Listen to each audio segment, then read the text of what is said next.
TNPSC general studies 2024 6/1/2024 அன்றைக்கி நடந்த combined engineering services எக்ஸாமில் கேட்ட ஒரு மேக்ஸ் கொஷின் பார்க்க போகிறோம்.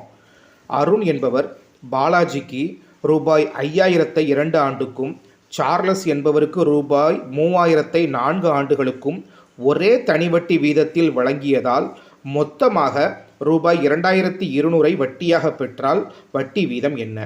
If Arun lent rupees 5000 to Balaji for 2 years and rupees 3000 to Charles for 4 years on simple interest at the same rate of interest and received rupees 2200 in all from both of them as interest, then the rate of interest was.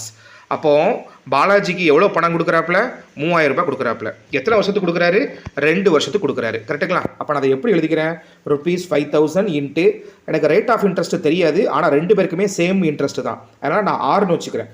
R/100. ஏன்னா 6 என்னன்னு சொல்லணும்? பெர்சன்டேஜில் தான் சொல்லணும். அப்போ 100க்கு இத்தனை சதவீதம். அதை தான் என்ன பண்ணுறேன்? 100க்கு 6ன்னு நான் போட்டுக்கிறேன். கரெக்டுங்களா? Into 2 years.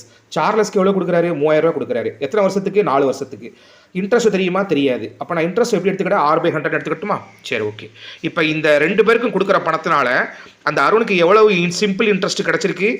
தனி வட்டி கிடச்சிருக்கு ரூபாய் 2200. அப்போ இந்த 2ஐயும் ஆட் பண்ணால் அவருக்கு எவ்வளோ கிடைக்கணும்? 2200 கிடைக்கணும். அப்போ நான் எப்படி ஆட் பண்ண போகிறேன்? 5000 into rate by 100 into 2 plus 3000 into rate by 100 into 4 is equal to 2200. இப்போ கீழே இருக்கிற 100ஐயும் அங்கே சைடில் இருக்கிற 1000ஐயும் கட் பண்ணுவோமா? 5000ல் 2 0 போயிடும், 3000ல் 2 0 போயிடும். அப்போ 50 இன்ட்டு 2 100 R. இங்கே என்ன கிடைக்கும்? உங்களுக்கு 120 R கிடைக்கும். அப்போ 100 R plus 120 R 220 R equal to 2200. அப்போ 220 அந்த பக்கம் போனால் என்ன ஆகும்? 2200/220 விச் இஸ் ஈக்குவல் டு 10%. அப்போ இந்த கொஸ்டினுக்கு ஆன்சர் என்ன? 10% தனி வட்டி வீதத்தில் 2 பேருக்கும் அவர் கொடுக்குறாரு.